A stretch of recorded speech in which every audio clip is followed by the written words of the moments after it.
Well, as you can tell, we are having a bumper crop of these Chinese noodle beans in our garden this year. Texas started out really wet this spring, which is a little bit unusual. And then we got super hot, super fast. So we already hit the triple digits by early June, and that is very hot for us.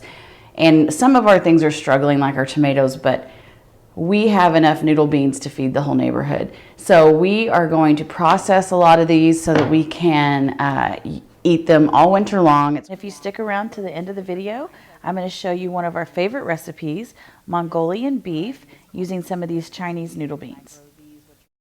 I grow two different kinds. I grow this green kind, which is technically, this variety is called an asparagus bean, and then I grow these, which are called red noodle beans. And for our climate, I really like the red ones better. As you can see, as we go through processing these grow about 5 or 6 times the amount, if not more, of the green ones. The green ones dry out really quick. And the other thing I like about the red ones is on the green vines, you can very easily see the noodle beans, whereas a lot of times these green ones, they blend into the vines behind them. So what I try to do is do fast and easy. I know there are a lot of wonderful people with beautiful gardens on YouTube, Pinterest-worthy gardens. That is not our life. So I enjoy gardening. I enjoy being out in the sun. I enjoy the exercise. I enjoy eating the fresh, clean fruit and vegetables. I know nothing's been sprayed on these things because I grew it in my yard. However, I don't have a lot of time, and I'm not someone that wants to be out there for hours and hours in 100-degree heat. So I do it fast, I do it easy. And so I wanted to show you just really quick the way I process. We have a lot of food we need to process this week. So I've got all of these noodle beans. I have a bunch of bell peppers that I'm gonna get ready for the freezer. We have some squash, some zucchini. If we have time, I have a bunch of celery I wanna get to. Just really quick, I wanted to show you what we're gonna do. I am going to use our food saver. I have a little cheap food saver. It's an older model I got off of Mercari or eBay or something like that for $15. If you don't have a food saver, don't worry about it. You can use a Ziploc baggie, you can use tubs, you can use jars, you can use whatever you have. So this is what we're gonna do. I'm gonna try really hard to do smaller size bags because we don't have a huge family. There's just the 3 of us. And my son is hit or miss with the vegetables sometimes. So we are gonna do smaller sizes, and I'm just going to top and tail these, cut them up super fast, throw them in the food saver bags and put them in the freezer. Now, a lot of recipes you're gonna find online, they show you blanching, getting out huge pots of water, blanching the vegetables. That's probably the right way to do it. However, I'm not gonna do that. If I had to blanch everything and put it in the freezer, I probably would never freeze anything. So this is easy, it works just fine. I think it keeps the beans from getting too mushy. Now, one of the things that I like about these noodle beans is that I can cut them up, cook them, and they still don't get super mushy. They have a little bit of texture to it.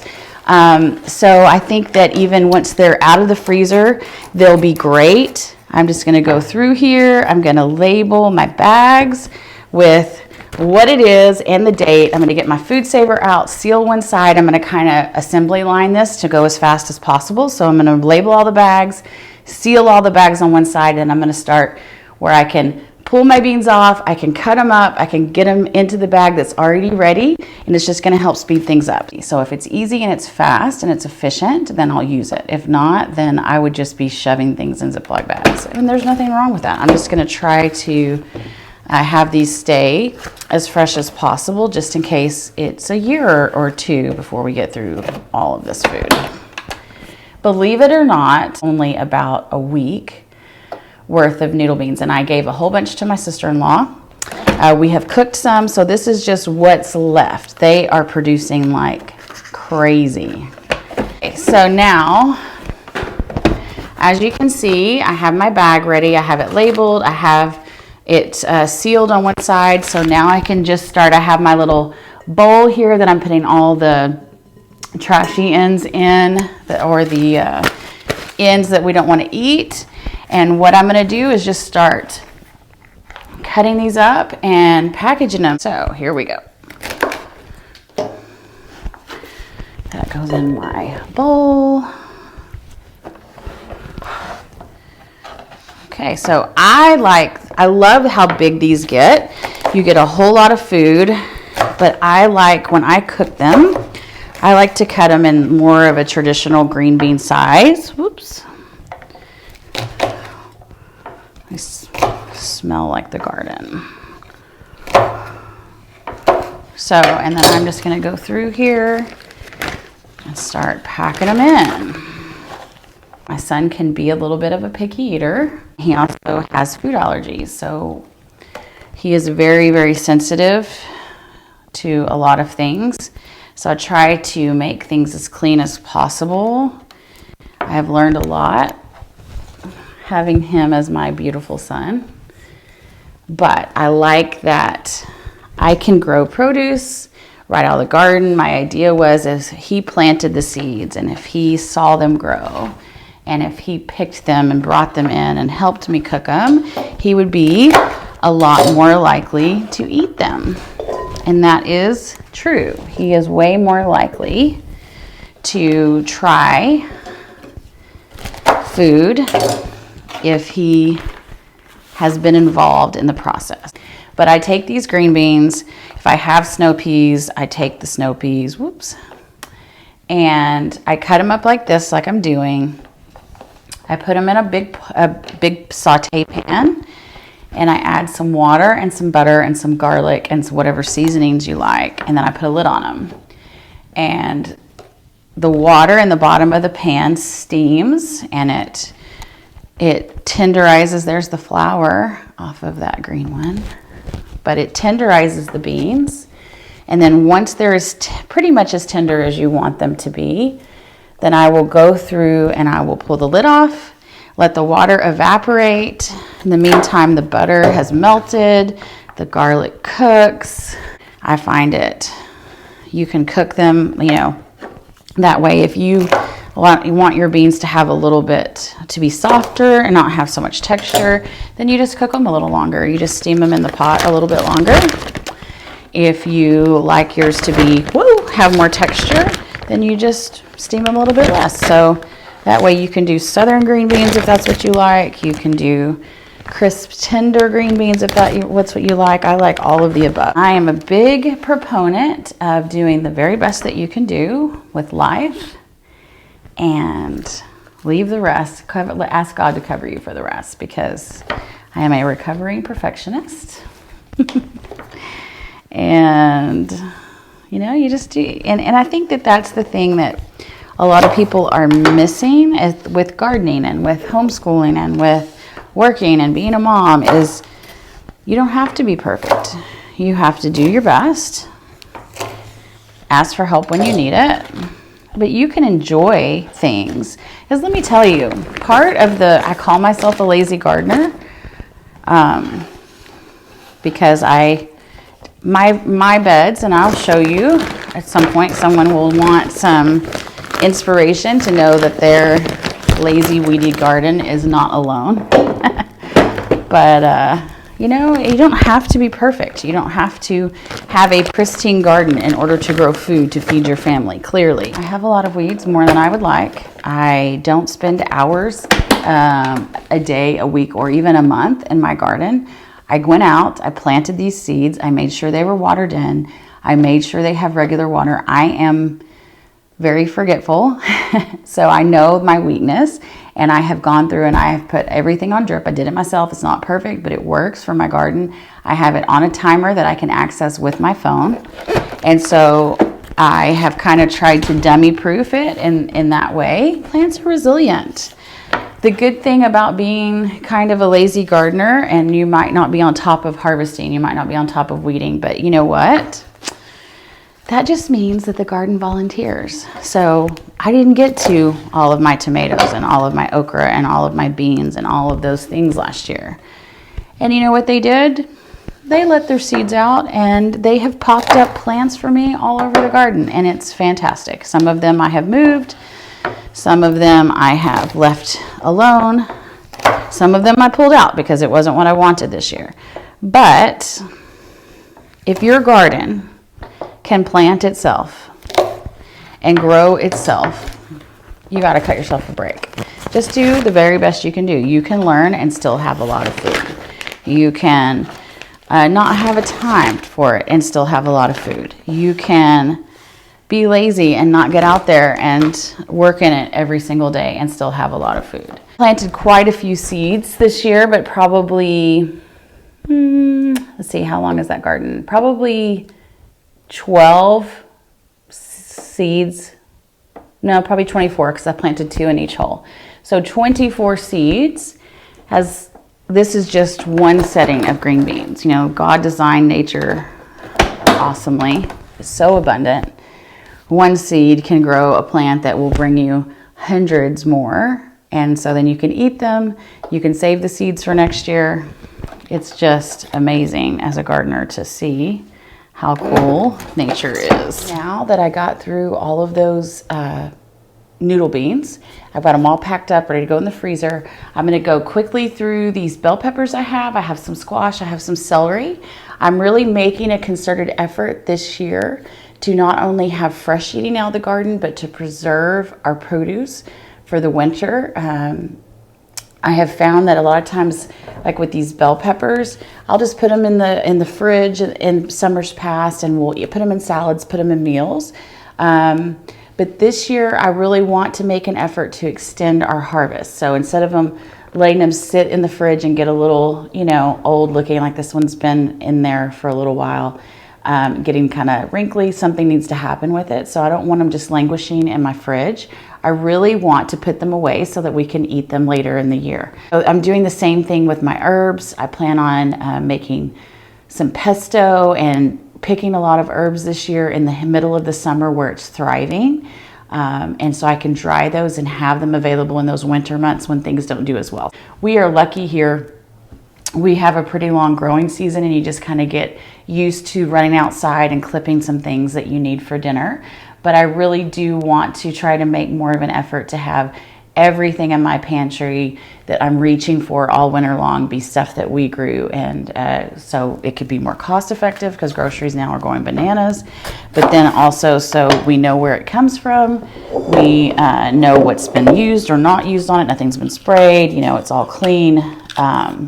So that is the plan. I've decided I'm going to try to start, every weekend just going through and looking what's come out of the garden that we haven't used up, that still need to work on. And those are the things that we'll look to. How are we going to preserve it? Are we going to can it? Are we going to freeze it? Are we going to make jam or something like that out of it? Are we going to dehydrate it? How are we going to put it up so that we can have it for the rest of the year to use? So I like to, for most things, to kind of go on the bigger end of what you might want them for. Now, I will say that peppers are not one of those things that keep their texture in the freezer. They get soft, which for the most part, that's why I'm cutting this into chunks, because I don't mind it if I'm going to be cubing it up to go. I wouldn't eat frozen peppers in a salad or something like that. But I wouldn't mind it if I was, I cut these up. So if I'm making sloppy joes, or I'm putting them in a casserole, or I'm making King Ranch chicken, or, something like that, then they can just, it doesn't matter. I'm going to cook them until they're soft if they were fresh anyway, if I'm putting them in a soup, something like that. The other thing to keep in mind is in the summer when you're doing all of this harvesting, if you prep everything, you get it canned or you get it frozen, you get it prepared, then later, and you're not cutting up celery for turkey and dressing. You're not cutting up celery for your chicken soup because it is already done. Oh, that smells so good. So tender and sweet. So about an hour's time, we were able to process enough noodle beans to give us 14 bags of these noodle beans. Each bag's enough for about 1 to 2 meals for us. We got a bag of zucchini, a bag of squash, a bag of celery, and 3 bags of bell peppers. So this is all food that's grown. We were able to prep it, get it into the freezer, and it's gonna feed our family for lots of meals to come. Just sit down and take the time to do it in a bulk, do it in batch, so that then later it can save you time when you're in a hurry and you're just trying to get meals on the table. It's ready to go. Okay, so I wanted to share this Mongolian beef recipe to show you a quick and easy way to use these noodle beans. I have 1 pound of ground beef that I'm browning on the stove, and I'm adding to make the sauce a 1/2 cup of coconut aminos, a 1/2 cup of brown sugar, 2 teaspoons of minced ginger, and 1/4 cup of beef broth, all into this measuring cup over here. And now I'm adding 1 diced onion over here to the meat mixture. I'm going to let that soften and let the meat get cooked. And back over to the sauce, I'm adding 3 garlic cloves. I'm just putting those through the garlic press into the sauce, but you could chop it up if you want. I like this recipe because it's quick and it's easy and it's very low effort. So it's 1 pan, really fast. Now I'm taking my Shaoxing wine. I'm putting in 2 tablespoons of the Shaoxing wine into the cup. If you don't have that, you could use sherry. That works just as well. I use that often.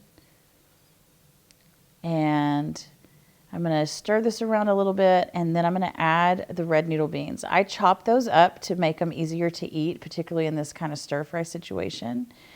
And I'm going to stir it up. I'm going to add a little bit, about 1/4 cup of water, and cover the pan. And this is my favorite way to cook the noodle beans because they soften, they get tender, and it makes it so good. Back to the sauce, I just added a 1/2 teaspoon of crushed red pepper flake and a 1/2 tablespoon of cornstarch. I'm going to whisk this up really well because the brown sugar likes to sink to the bottom of the measuring cup. Now I'm just checking on the tenderness of the beans, trying to make sure the meat is cooked through, the beans are tender. If they're not, if they're still a little bit too firm for you, you can cook them for a little bit longer, but I'm happy with it here. So I'm going to add in my sauce, scraping the bottom. See, there's the brown sugar stuck on it. So I'm just going to try to get all of that in. If you don't want the brown sugar, you could use any kind of sugar substitute if you wanted to, or just leave it out. Now I'm going to bring this to a simmer and simmer it for 4 to 5 minutes. I'm really just looking for the sauce to thicken up here and get that nice glossy look. And I'm going to serve this over some rice. But you could do noodles, you could do some sauteed vegetables.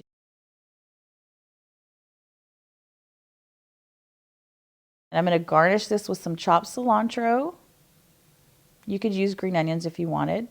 And I'm going to add some white sesame seeds just for a little bit of crunch and to make it look pretty. And I'm going to add a few more of the crushed red pepper flakes.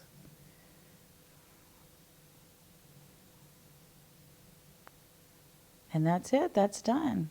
Quick and easy dinner using your noodle beans. Blessings. Thanks for coming to visit with me, and we'll see you next time. Give this movie a big thumbs up and smash that subscribe button. And if you like it, let us know. Let us know. And if you would like to call us, Mama's phone them. Oh, no, we don't give out that. And if y'all like it, press subscribe, like, and if y'all don't, you'll get in trouble by Mom. Yeah, get in trouble by Mom? You. Mm-hmm.